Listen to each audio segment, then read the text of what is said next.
I am working with Goodwill Industries of Greater Detroit. We are trying to restart our skill building program, basically. The pandemic really decimated our programming as we knew it, and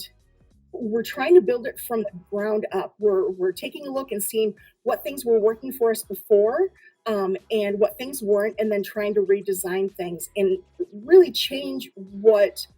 the goals of the program are so that we can better serve the people that we're trying to assist.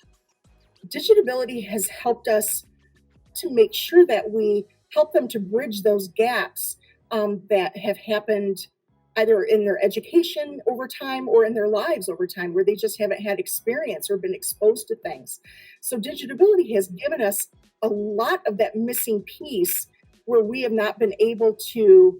serve that before, but now we've been able to use that information to help all of our folks start to build those bridges between